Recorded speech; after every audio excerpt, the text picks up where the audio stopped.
그게 좀 시간이 좀 남고 그럴 때가 있잖아. 그럼 그때 이제 구독 정도 좀 잠깐 눌러도 괜찮지 않을까? 구독 좀 해주세요.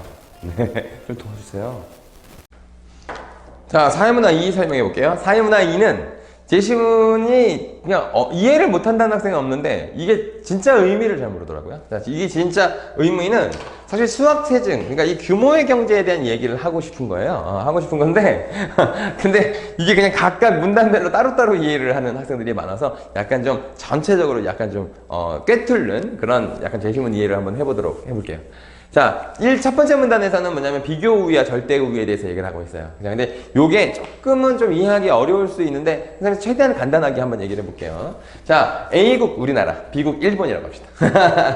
자, A국은 휴대전화 만드는데 6시간 걸려. 우리나라는 휴대전화 하나 만드는데 6시간 걸리고 자동차 한 대 만드는데 8시간 걸려요. 그래서 이 정도 걸린다고 쳐봅시다. B국은요, 휴대전화 한 단위 만드는데 10시간 걸려. 누가 더 잘 만들어? A국이 더 잘 만들지. 그치? 우리나라 더 잘 만들죠? 자, 그 다음에 자동차는 B국은 9시간 걸려요. 누가 더 잘 만들어요? 이것도 A국이 더 잘 만들죠. 그쵸? 그러니까 실제로 이 두 나라 중에 여러분들이 만약에 주문을 하고 싶다. 어떤 나라에 주문하고 싶어요? A국가에 주문하고 싶지 않아요? 왜? A국가가 두 개다. 그러니까 요 휴대전화나 자동차 둘 다 더 잘 만들잖아. 왜냐면 시간이 또 조금밖에 안 들잖아. 그치? 자, 그런데 이렇게 되면 사실 A국에서 이걸 다 만들면 된다 생각하면 좋은데 실제로는 그렇지 않다는 거예요. 왜 그러냐면 잘 만드는 거에 집중하는 게 더 낫는 장사예요. 자, 이게 바로 비교 우위라는 개념입니다. 자, 봐봐요. B국, A국 비교했을 때 A국이 훨씬 더 좋았죠? 그치? 그랬을 때 A국은 절대 우위가 있다고 생각하면 돼요. 휴대전화, 자동차 둘 다 잘 만들잖아. 더 잘 만들잖아. 그치? 자, 근데 비교 우위를 계산할 때는 이제 기회비용을 계산해야 돼요. 어떻게 되는 거냐? A국의 입장에서 보세요. 휴대전화 하나를 만들려면 이 자동차 6시간을 써야 되잖아요. 6시간을 쓰면은 어떻게 해요? 8분의 6만큼. 그러니까 자동차 0.7에 56. 0.75대 정도를 포기해야 되잖아요. 그쵸? 0.75대 정도 포기해야 되잖아요. 그치? 기회비용이 그렇죠. 자동차를 하나 만든다고 생각해 보세요. 그러면 휴대전화 몇 개 포기해야 되죠? 1.33, 뭐, 이렇게 되는 것 같아요. 1.33대 정도 포기해야 되죠? 자, B국의 입장에서 생각해보세요. B국의 입장에서. B국의 입장에서는, 자, 휴대전화 하나를 만들 때 자동차 몇 개 포기해야 돼요? 1.1개 정도 포기해야 되죠? 자, 그 다음에 자동차 만든다고 생각해보세요. 그러면 9시간 동안 이걸 못 만드니까, 9시간 0.9대를 포기해야 되죠? 그렇죠. 자, 이걸 우리가 비교 우위를 계산할 때 사용하는 거라고 하는 거예요. 그렇죠? 자, 그러면 자, 이 휴대전화의 입장에서 A국과 B국 중에 어떤 데가 더 이걸 만드는 게 더 좋을까요? 기회비용이 얘가 더 적죠? 그렇죠? 얘가 더 적어요. 그렇지? 자, 그 다음에 자동차의 입장에서 생각해보세요. 자동차 입장에서 생각해보면 이렇게 되면 1.33이고 0.9잖아요. 그쵸? 그럼 누가 더 여기 우위가 있어요? B국이 더 우위가 있죠. 그치? 그렇게 되면 어떻게 되느냐? 쉽게 말하면 A국은 휴대전화만 디리다 만들고 B국은 자동차만 디리다 만드는 게 더 나은 거예요. 그래서 서로 교환을 하면 되는 거거든요. 자, 예를 들면 14시간 동안 만들어서 얘가 한 대 만들었고 얘가 B국에서 한 대 만들었다고 생각해보세요. 그래서 이렇게 쓱 바꿨을 때를 생각해보고, 쓱 바꿨을 때를 생각해보고, 그 다음에 A국에서 14시간 동안 이거 휴대전화만 만든다고 생각해보세요. 그거 한번 생각해봅시다. 14시간 동안 만들면 2.3대 정도 만들죠. 휴대전화. 14시간 동안. 자, B 같은 경우에는 19시간 동안, 2.1대? 정도 자동차 만들거든요. 자, 아까 합쳐보세요. 자, 이렇게 되면 이게 지금 비교 우위에 의해서 생산한 게, 자, A는 2.3대, B는 2.1대 자동차 1.1대 만들었어요. 그쵸? 얘는 자동차, 자, 얘는 휴대전화. 이렇게 만들 수 있게 되죠. 하나만 특화해서 만들면 이게 이제 비교 우위의 입장에서 이렇게 되잖아요. 근데 이거 고려 안 하고 그냥 14시간 동안 한 대 만든다고 하면 이거는 자동차 한 대 해서 총 4대 만들잖아. 근데 얘는 총 4.4대 만들게 되고 얘는 4대밖에 못 만들죠? 그러니까 이게 더 남는 장사잖아요. 그쵸? 이게 전체적인 총량이 더 많잖아, 이게. 그래서 이거를 교환하게 되면 훨씬 더 이게 이득이 된다는 거예요. 이해를 잘했나? 내가 지금 설명을 되게 잘 못했나요? 다시 한 번만 다시 할게요.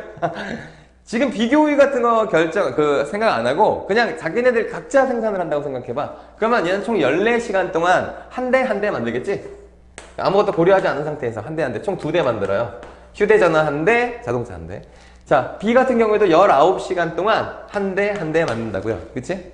한 대. 또 두 대 만드는데, 요 두 대 만드는데 얼마 들었죠? 예, 14시간 들었죠?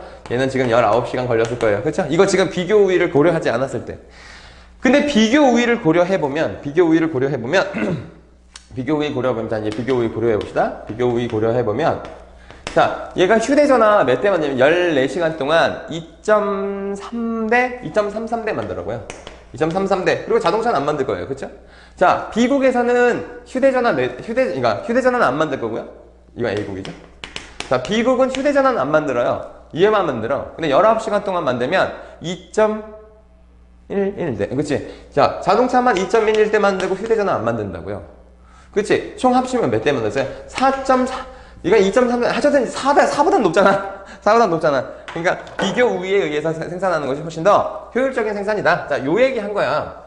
근데 이 비교 우위라고 하는 것은 결국엔 그러니까 경쟁력 있는 입지에서 그 생산을 더 많이 하는 것이, 그러니까 그런 입지를 선택할 때도 고려돼야 된다. 이런 얘기를 하는 거야. 쉽게 말하면. 자, 그래서 이 비교 우위의 절대 우위를 얘기하면서, 자, 이렇게 각국의 무역인 비교 우위를 갖는 재화 생산을 전문화하고 그 재화를 서로 교환하게 함으로써 세계 생산을 증가시킨다는 것인데, 자, 이 비교 우위는 어떤 것들을 전제하냐면 수학 불변이라고 하는 것을 전제한다는 거야. 수학 불변을 전제한다. 그러니까 한 단위를 더 만들고 계속 생산량을 늘려가잖아. 그때 비용의 증가분과 그다음에 생산량의 증가분이 굉장히 일치하게 된다. 이런 얘기야. 그러니까 얘네가 어떤 시설을 갖추고 규모의 경제가 발생하는지가 고려되어 있지 않은 거라는 거야, 얘가. 그러니까 수학 불변의 원칙에 의한 것이 이거다라는 거야. 근데 실제로는 그렇지 않다라는 얘기를 여기서 하는 거야. 알겠어요? 실제로는 그렇지 않다라고 하는 얘기를 하면서 규모의 경제와 수학 체증에 대해서 얘기를 하는 것이에요. 아시겠어요? 그러니까 얘네들이 완벽하지 않은 이론이다 얘기를 한 거라고요. 여기서 수학 불변을 가정한 것이기 때문에 약간 문제가 있다 이렇게 얘기하면서 수학 체증과 규모의 경제를 설명하려고 하는 거야. 자, 약간 좀 제시문이 좀 별로 안 좋아요. 제시문이 별로 그렇게 좋지는 않아. 자, 그러면 이제 수학 체증이라고 하는 게 뭔지부터 생각을 해볼게요. 수학 체증이 뭐냐면, 자, 이게 생산량입니다. 자, 생산량. 이게 두 번째 문단에 설명되는 거예요. 자, 생산량이고요. 그 다음에 얘가 이제 비용이에요. 총비용이라고 하나 생각해보세요. 자, 총비용이라고 생각해보면, 이 총비용이, 그러니까 평균 비용이라고 해야 되나요? 평균 비용이라고 해야 되는군요. 미안합니다. 평균 비용이에요. 자, 평균 비용이에요. 자, 하나, 둘, 셋, 넷, 다섯, 여섯, 일곱, 여덟, 이렇게 간다고 써봅시다. 자, 근데 이 비용에는요, 어떤 게 들어가냐면, 고정비라고 해서 처음에 시설비 같은 경우가 있어요. 고정비가 있고, 그리고 가변비라는 게 있습니다. 그러니까 생산을 더 하나 할 때마다 추가적으로 드는 거예요. 예를 들면 원재료비 같은 거 있지? 그러니까 처음에 뭐 자동차를 산다거나 건물을 산다거나 하는 건 고정비일 것이고, 그 다음에 인형을 만드는 공장이라고 하시면 인형의 재료 같은 것들은 만들면 만들수록 더 많이 들어가잖아. 그런 걸 우리가 가변 비용이라고 하는 거야. 근데 지금 하나를 만들 때야. 자, 근데 처음에 시설 투자로 만약에 10억을 했어. 그리고 이거 하나 만드는데 돈 얼마 들었냐면 10,000원 들었다고 쳐봐. 아씨, 이거 너무 차이 많이 나는데. 100,000원이라고 하자. 자, 100,000원 들었다고 치자. 자, 그러면 한 대 만드는데 지금 얼마 들었는 줄 알아? 10억 10만원 들었잖아. 한 대만 만든다고 생각했을 때. 그치? 근데 이거 지금 두 대 만들면 얼마 들어? 그러면은 10억은 그대로 있을 것이고 20만원 들었겠지. 그치? 그러면 10억 20만원이잖아. 그치? 그러면 5억 10만원 드는 거 이해하겠어요? 5억 10만원 들어요. 이거 거의 반으로 줄어들죠. 그쵸? 그쵸? 5억 10만원. 그러니까 하나 만들 때 10억 10만원 들었는데, 두 개 만들 때 10억 20만원 들었잖아. 세 개 만들 때 얼마나? 10억은 그대로 있을 거, 고정비니까 30만원 들었을 거란 말이야. 그치? 그러면 10억 30만원 들었으니까, 3억 3천, 10만원 어떻게 나와요? 그렇게 들었겠죠? 그죠? 3억 3천, 이렇게 갔을 거 아니야? 그래서 이렇게 3분의 1로 줄어든다고.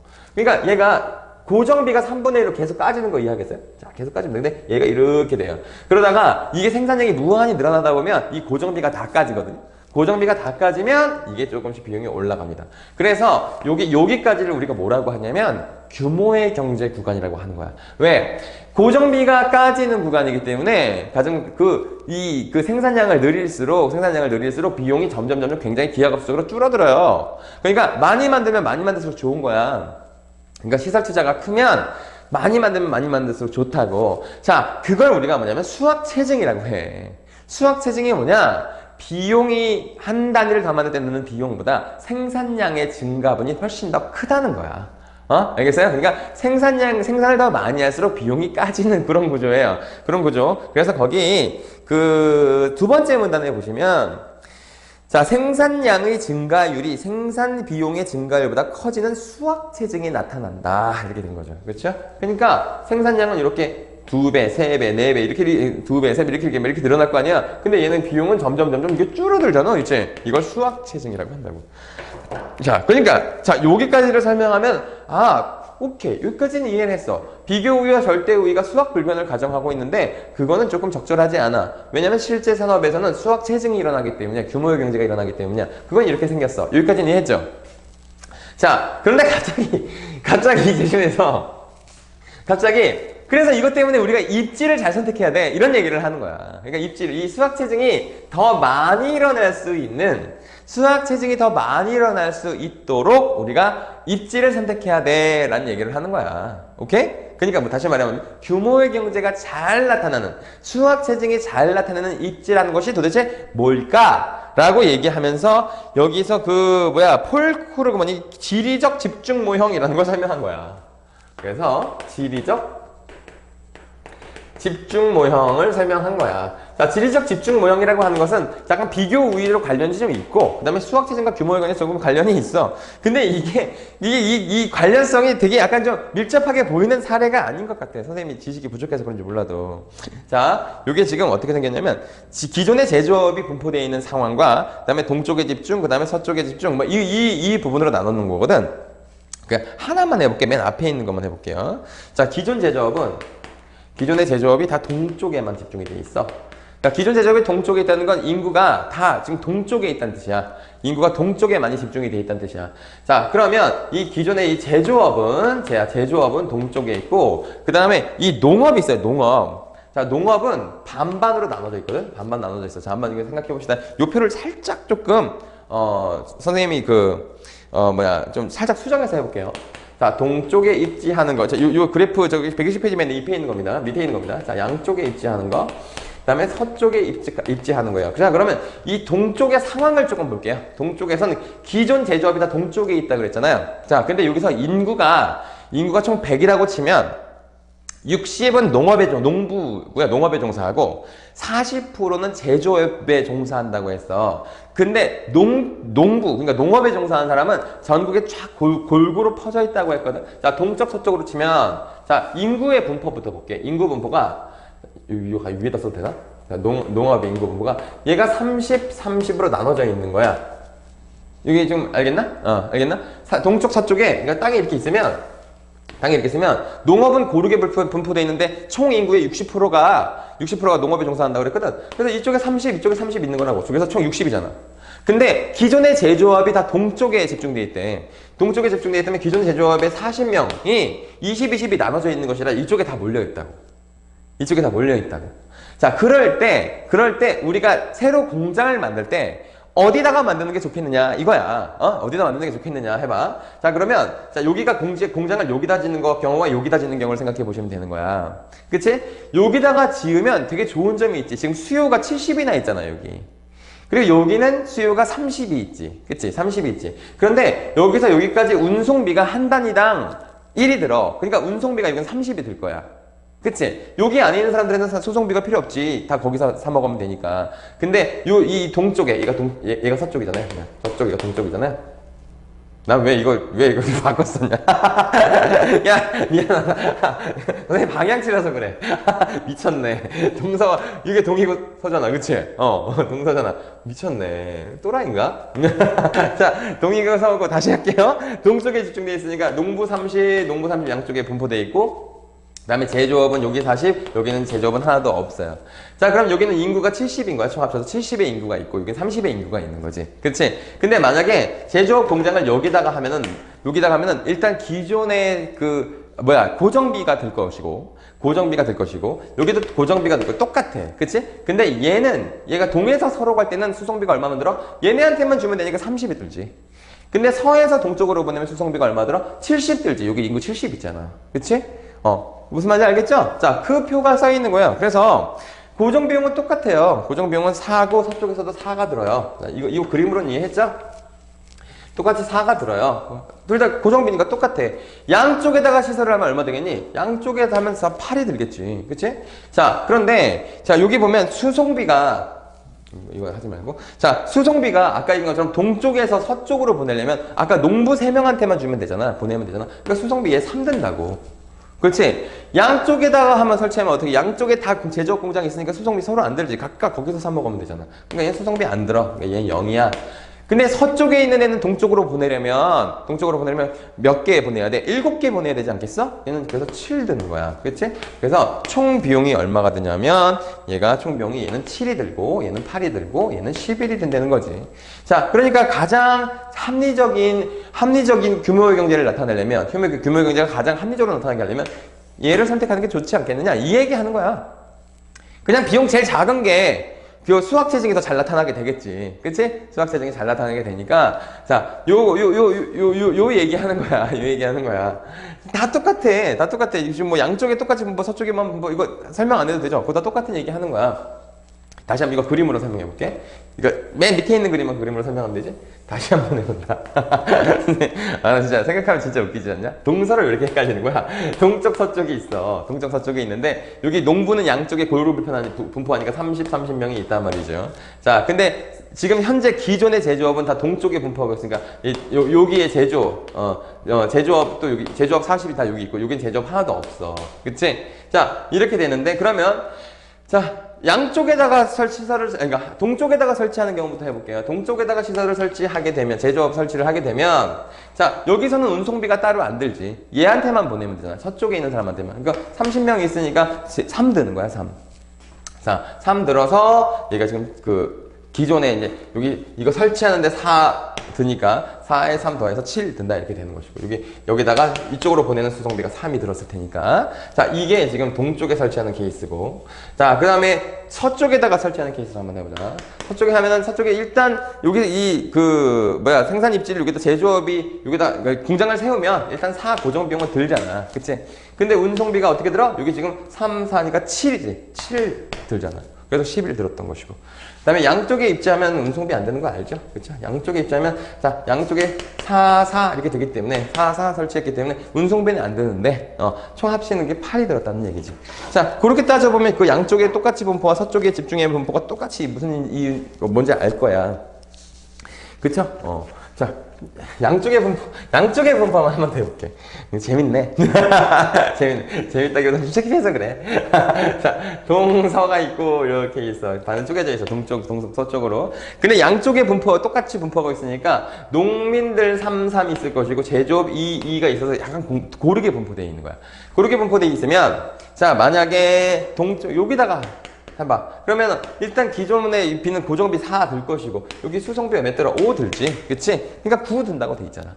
반대도 마찬가지야. 근데 양쪽으로 설치하면 어떻게 돼? 그치? 양쪽으로 설치하게 되면 얘는 그냥 8 들고 땡이지. 똑같아. 그치? 8 들고 땡이지. 이렇게 되는 겁니다. 그래서 양쪽에 똑같이 분포할 때는 그 양쪽에 설치하는 것이 좋고 동쪽에 모두 집중되어 있을 때는 동쪽에 설치하는 것이 좋고 서쪽에만 집중되어 있어서 서쪽에 설치하는 게 좋다. 이런 얘기죠. 자, 그래서 제조업이 동쪽에 각각 요 얘기가 지금 길게 설명이 되어 있는데 난 이게 왜 이렇게 길게 설명되어 있는지 모르겠어. 근데 다시 한번 얘기하지만 얘가 지금 뭘 설명하는 거라고? 수학 체증과 규모의 경제가 잘 나타나게 하는 입지 정책. 어떤 공장을 세울 때 어디다가 세울지 결정할 때 요 수학 체증과 규모의 경제가 잘 나타나는 비용 구조, 비용이 가장 적게 들어가는 데다가 설치를 해야 된다. 요 얘기한 거야. 그러니까 사실은 이게 앞에 걸 이해하지 못해도 요 그래프만 이해하고 다 문제를 풀긴 푸는데 그냥 원래 의미가 이거라고. 자, 그 다음에 맨 마지막 문단 봐보세요. 그런데 건국 초기 미국인들은 대부분 농업에 종사했대. 농업에 종사해서 제조업에서의 구매 경제가 거의 발생하지 않았고 교통시설의 미비로 수송비가 매우 비쌌기 때문에 이런 것들을 고려할 필요가 없었다는 거야. 아예 그럴 필요가 없었어. 수송비가 너무 비싸기 때문에 수송비를 고려할 수가 없어. 그냥 자기네들 지역에서 만들어서 그 지역에서만 팔면 끝. 따라서 이렇게 지리적 집중 현상이 나타날 수가 없었다는 거지. 그러니까 이 모든 그 비용들이 다 몰려 있는 곳에 이렇게 딱 집중할 필요가 없었다는 거야. 그러니까 규모가 클수록 규모의 경제가 잘 나타나거든. 아까 비교 우위에서 봤으면 잘하는 걸 많이 만들 때 이득이 났잖아. 이것처럼 한 곳에 집중되어 있을 때 이 수학 체증과 규모의 경제가 더 잘 나타나거든. 근데 그게 나타날 여지가 없었다는 거야, 처음에. 왜냐면 수송비가 너무 비싼 데다가 그 교역이 되게 불가능할 만큼 교통이 발전하지 않았기 때문에. 자, 그런데 이러면서 산업이 이어서 남부를 제외한 대부분 지역 제조업이 막 등장을 했어. 그러면서 제조업의 규모의 경제가 증가한 것까지도 맞아. 자, 그런데 나중에 봤더니 이 노동력을 구할 때 남부가 더 유리한 그 조건이 생겼어. 왜냐면 노예가 해방됐거든.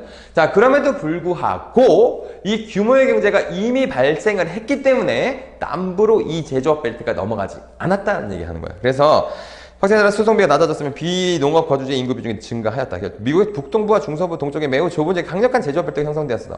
그러나 그 후 새로운 토지와 새로운 자원이 서쪽에서 개발되고 남부에선 노예 제도가 종식되어 노동력이 아주 풍부해졌지만 확고히 자리를 잡은 제조업 벨트의 견인력이 매우 강하여 제조업 집중 현상이 계속 그 지역에만 집중되더라. 규모의 경제가 한 지역에서 발생하고 나니까 다른 지역에 더 좋은 조건이 발생하더라도 그 지역에 계속 이 규모의 경제를 계속 이용하더라. 이런 얘기인 거지. 이해가셨나요? 이해가셨나요? 이거 문제는 근데 좀 쉬워요. 그치? 뭐 5번 문제도 되게 쉽고. 자, 2번 문제만 한번 볼게요.